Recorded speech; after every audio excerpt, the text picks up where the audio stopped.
तो अस्सलाम वालेकुम दोस्तों, कैसे हैं आप सब। मैं हूं उमर और आप देख रहे हैं यूवी रिएक्शन। तो दोस्तों आज आपका भाई जो है वो फिर से रिएक्शन करने लगा है एक इन्फॉर्मेटिव वीडियो भी कह सकते हैं इसको। बेसिकली ये है ध्रुव राठी के चैनल से। और आजकल आपको पता है कि कॉन्फ्लिक्ट चल रहा है इसका, इसराइल का और फ़लस्तीन का। तो बेसिकली फ़लस्तीन भी नहीं कह सकते, हमास का कह सकते हैं। गज़ा पट्टी जो गज़ा स्ट्रिप जो सी है उसका और इसराइल की जो सी है वो आपस में जो से मामला है वो कशीदा हो गए हैं। तो उससे रिलेटेड जो है एक इन्फॉर्मेटिव वीडियो बनाई है, कि जो से फैक्ट्स हैं उनको शेयर किया जाएगा ध्रुव राठी की तरफ से। तो चलिए जी, मैं जल्दी से आपको इस वीडियो का नाम बल्कि टाइटल जो है वो पढ़ के बताता हूँ। इसका टाइटल है इसराइल फ़लस्तीन war what is happening explained by Dhruv Rathee. तो चलिए बढ़ते हैं ध्रुव राठी की वीडियो की तरफ। और इस वीडियो को बढ़ जाने से पहले अगर आपने चैनल को सब्सक्राइब नहीं किया हुआ तो काइंडली मेरे चैनल को सब्सक्राइब कर लीजिएगा, ताकि मैं आप लोगों के लिए इस तरह की मज़े की वीडियोस बनाता रहा करूं।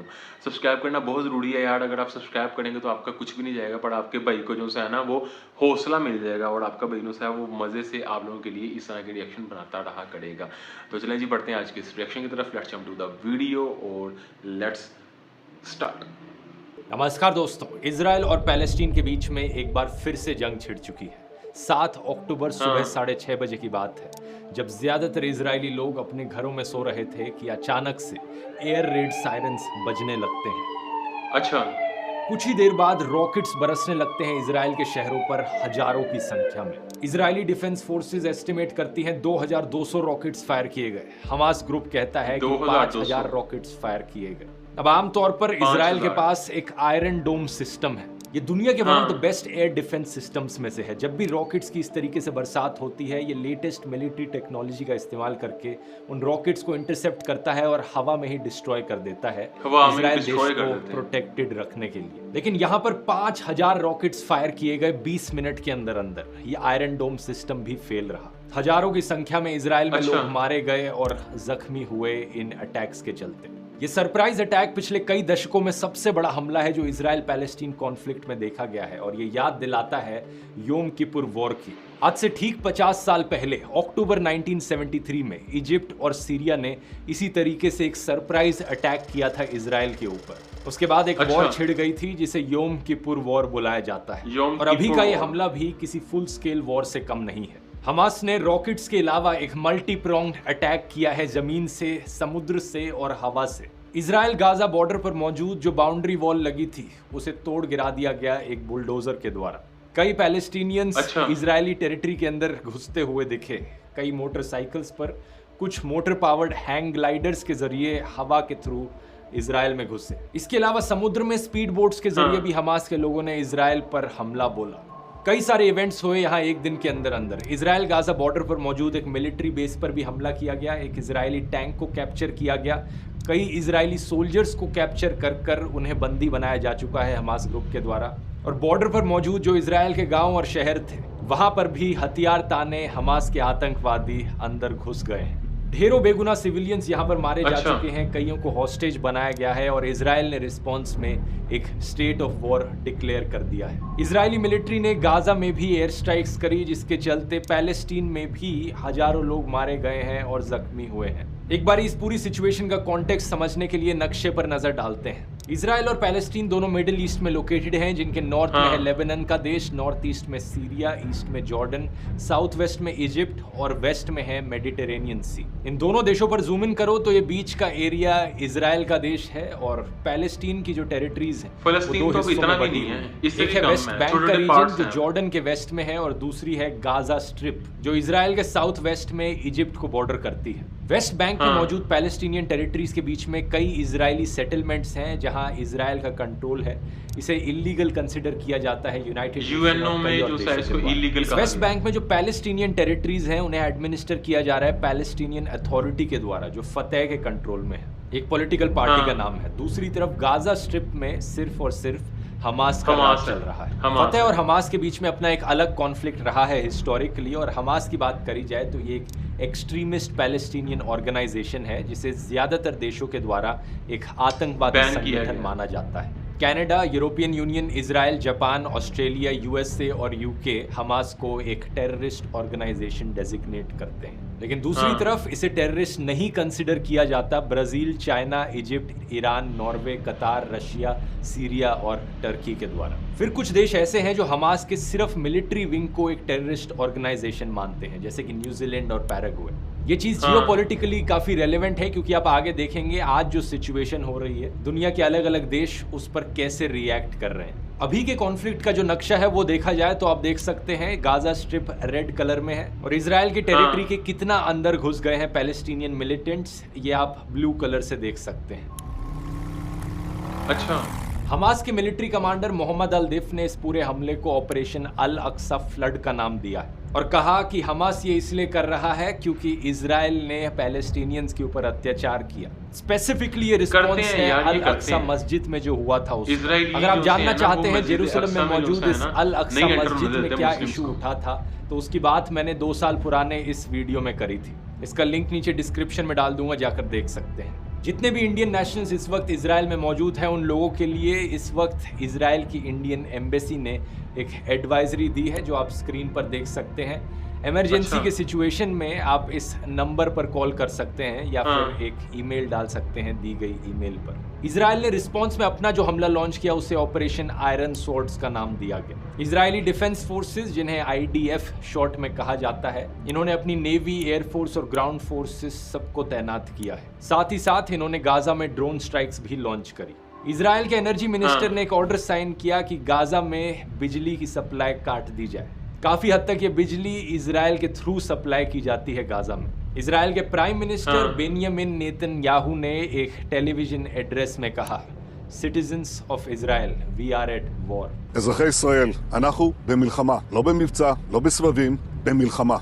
इन्होंने कहा कि दुश्मन को एक अनप्रेसिडेंटेड प्राइस पे करना पड़ेगा। डिफेंस मिनिस्टर की स्टेटमेंट थी कि हमास ने एक बहुत बड़ी गलती करी है और इजराइल इस जंग को जीतेगा। एक बड़ा टॉकिंग पॉइंट अभी के इस कॉन्फ्लिक्ट में ये रहा है कि कैसे मोसाद, दुनिया भर में फेमस इजराइल की इंटेलिजेंस एजेंसी, फेल रही इस हमले को इंटरसेप्ट। टॉप 10 में आती है। कहा जाता है कि मोसाद दुनिया की one of the most powerful intelligence agencies में से है। इनके इन्फॉर्मेंट्स पैलेस्टीनियन मिलिट्री ग्रुप्स में घुसे हुए हैं, लेबनान में है, सीरिया में है, दुनिया के अलग अलग कोनों में है। पास्ट में ये अक्सर देखा गया है कि मोसाद के एजेंट्स ने बड़े प्रिसाइजली टाइम्ड असैसिनेशन किए हैं बड़े बड़े मिलिट्री लीडर्स के। कहीं पर गाड़ियों के ऊपर GPS ट्रैकर्स लगाकर, कहीं पर ड्रोन स्ट्राइक्स का इस्तेमाल करके या कहीं पर मोबाइल फोन्स के जरिए। मोसाद पर वापस आए तो सवाल ये कि इतनी ताकतवर एजेंसी होने के बावजूद भी इनको कैसे पता नहीं चला कि यहाँ पर हजारों रॉकेट्स की स्टॉक पाइलिंग करी जा रही थी गाजा में। ग्राउंड पर मौजूद जो बॉर्डर की फेंसिंग लगी है गाजा इजराइल बॉर्डर पर, वहां पर कैमरास हैं, ग्राउंड मोशन सेंसर्स हैं, रेगुलर आर्मी के पेट्रोल्स होते हैं। इस तरीके के स्मार्ट बैरियर्स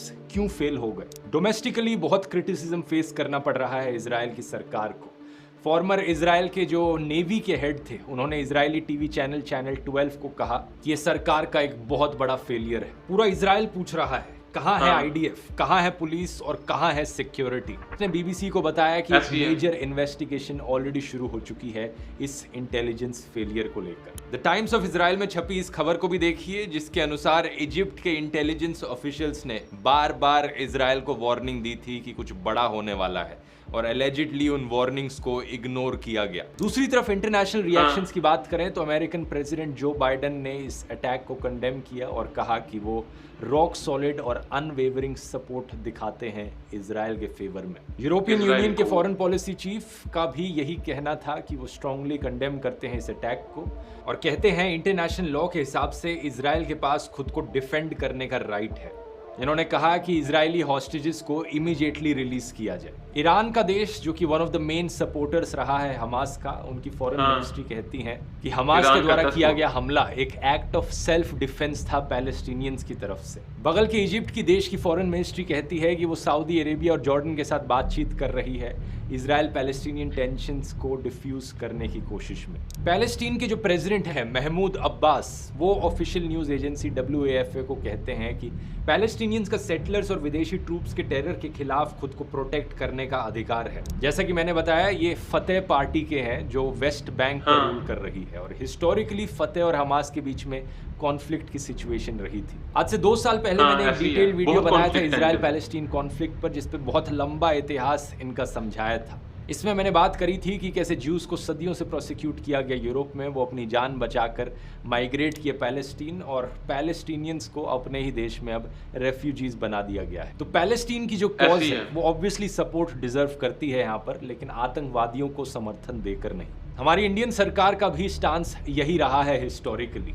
इंडिया ने हमेशा Palestinian cause of self determination को सपोर्ट किया है अंडर वेरियस प्राइम मिनिस्टर्स, चाहे वो प्राइम मिनिस्टर इंदिरा गांधी हो, राजीव गांधी हो, अटल बिहारी वाजपेयी हो, मनमोहन सिंह हो, या फिर प्रधानमंत्री मोदी क्यों ना हो।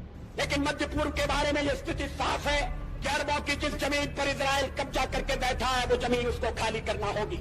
प्रधानमंत्री मोदी तो एक्चुअली में पहले इंडियन प्राइम मिनिस्टर रहे हैं पैलेस्टीन को विजिट करने वाले। अब जो प्रधानमंत्री मोदी की तरफ से स्टेटमेंट आई है वो शॉक एक्सप्रेस करते हुए आई है आतंकवादी हमलों को लेकर, और वो सॉलिडारिटी एक्सप्रेस करते हैं इजराइल के साथ और इजराइल के इनोसेंट विक्टिम्स और उनके परिवारों के साथ। और ये कोई हैरानी वाली बात नहीं है, क्योंकि हमास जो यहाँ कर रहा है आज वो सिर्फ और सिर्फ आतंक है। बहुत सी डिस्टर्बिंग वीडियोस आई हैं सामने जहां पर हमास के आतंकवादियों ने औरतों और सिविलियंस के साथ इस तरीके से बर्ताव किया कि इसको वीडियो में बताया भी नहीं जा सकता। ये बहुत शर्मनाक बात है कि कुछ लोग इन लोगों को फ्रीडम फाइटर्स की तरह देखते हैं। ये बात सच है कि पैलेस्टीन में आम लोगों के साथ ज्यादती हुई है, लेकिन इजराइल के आम लोगों को मारना, ऐसे टेररिज्म को जस्टिफाई कभी नहीं किया जा सकता। पिछले एक वीडियो मैंने एक चीज कही थी जो मैं दोबारा दोहराना चाहूंगा।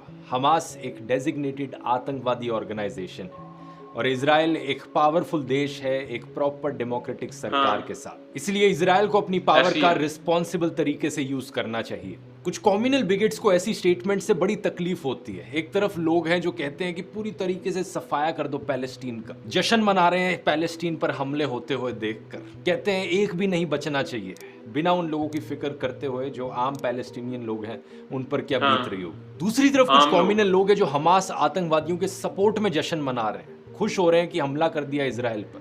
ये लोग चाहते हैं कि इजराइल का पूरी तरीके से सफाया हो जाए, इजराइल देश एग्जिस्ट ही नहीं करना चाहिए। जब आप ऐसे कमेंट्स को सोशल मीडिया पर देखें तो याद रखिए कि आप एक इंसान हैं, कोई खून के प्यासे वैम्पायर नहीं है। दूर बैठकर बड़ा आसान है वॉर मॉन्गरिंग करना, लेकिन सोचकर देखिए अगर आप वहां पर होते जहां ये वॉर छिड़ रही है, सोचकर देखिए आम इजरायली और आम पैलेस्टीनियन परिवारों पर क्या बीत रही होगी। रोजमर्रा की जिंदगी पूरी तरीके से थम जाना और इस डर में जीना कि कब कौन सा रॉकेट आकर आपकी बिल्डिंग पर गिर जाए। इजराइल भी इस चीज को दर्शाने की कोशिश कर रहा है कि वो कितने रिस्पॉन्सिबल तरीके से अपना काउंटर ऑफेंसिव कर रहा है। अभी एक 14 मंजिले पैलेस्टीन की इमारत पर एयर स्ट्राइक करी गई, लेकिन एयर स्ट्राइक करने से पहले 10 मिनट की वार्निंग दी थी इजराइल ने, जिस बिल्डिंग में रहने वाले लोग इवैक्यूएट करके छोड़ दे बिल्डिंग, क्योंकि इस पर एक बम गिरने वाला है। ऐसी वार्निंग्स पहले भी देखी गई हैं, जैसे कि फातिमा बशीर के परिवार को वार्निंग दी गई इजरायली एयर स्ट्राइक से पहले इस साल मई में, या फिर अगस्त 2022 गाजन्स को 15 मिनट की वार्निंग मिली इजरायली एयर स्ट्राइक से पहले। हालांकि इजराइल ये कहता जरूर है, लेकिन सच्चाई ये भी है कि इजराइल की एयर स्ट्राइक्स में ढेरों पैलेस्टीनियन सिविलियंस मारे गए हैं। उम्मीद यहाँ पर यही है कि यहाँ लॉन्ग लास्टिंग शांति देखने को मिले इन दोनों देशों के बीच में, लेकिन अभी की सिचुएशन को देखकर लगता है कि ये वॉर अभी काफी चलने वाली है। अच्छा जी भाई, तो दैट्स फॉर टुडे रिएक्शन। ये आपके भाई का रिएक्शन था और इसमें बेसिकली बड़ी एक जो है ना वो सैड बड़ी वीडियो मुझे लग रही थी, मतलब नसीब होती है ना वो अफसोस बड़ी वीडियो। उसके अंदर ये है कि अगर इसराइल के लोग मारे गए हैं तो वो भी जो है ना मेरे लिए सैड है, अगर फ़लस्तीनी जो हैं वो मारे जा रहे हैं तो वो भी मेरे लिए सैड है। दोनों चीज़ें मेरे लिए सेम हैं। एटलीस्ट देखा जाए तो दोनों तो हैं ही इंसान ही ना, तो मेरे ख्याल से आम इंसान का जो सा कत्ल है ना उससे अवॉइड करना चाहिए, चाहे वो फ़लस्तीनी है चाहे वो इसराइली है। इसलिए आपने देखा होगा मैं आज की वीडियो के अंदर ज़रा सैड लग रहा था, तो बाकी मुझे ना वो सारे फैक्ट्स और सारे मसले ये वो, क्योंकि मैं इमेजिन कर रहा था कि अगर इस तरह का मामला हो, आप देखें वॉर मॉन्गरिंग करना जो है ना वो बड़ा आसान है। जैसे ज़रूर राठी ने भी अपनी वीडियो के अंदर बोला कि वॉर मॉन्गरिंग करना जो है ना वो कोई मुश्किल नहीं है, बट इस डर के अंदर जीना कि यार जिस घर में अभी मैं जिस तरह अभी अपने घर में बैठ के आराम सुकून से वीडियो बना रहा हूँ, सुकून तो भी फिलहाल मुझे फील नहीं हो रहा है जब से मैं इस वीडियो को देखा, तो एक इस टेंशन का दिल में लग रहा ना यार कोई भी रॉकेट जो है वो मेरे घर में आके गिर सकता है तो मेरा क्या होगा। तो इस तरह के डर के साथ जीना जो है ना वो बड़ा मुश्किल होता है। तो होप फॉर द बेस्ट कि दोनों के दरमियान में जो है वो पीस हो जाए और ये जो है बाइज्जत तरीके से जो है ना दोनों कंट्रीज साथ साथ रह सकें। होप फॉर द बेस्ट, उम्मीद तो करनी चाहिए अच्छे की, अब देखो आगे अल्लाह की तरफ से होता या नहीं होता। तो चलिए जी, दैट्स फॉर टुडे रिएक्शन। दोबारा मुलाकात होगी ऐसी किसी मजे की वीडियो के साथ, तब तक के लिए अपना बहुत ज़्यादा ख्याल रखें, stay safe, keep smiling and खुदा हाफिज़।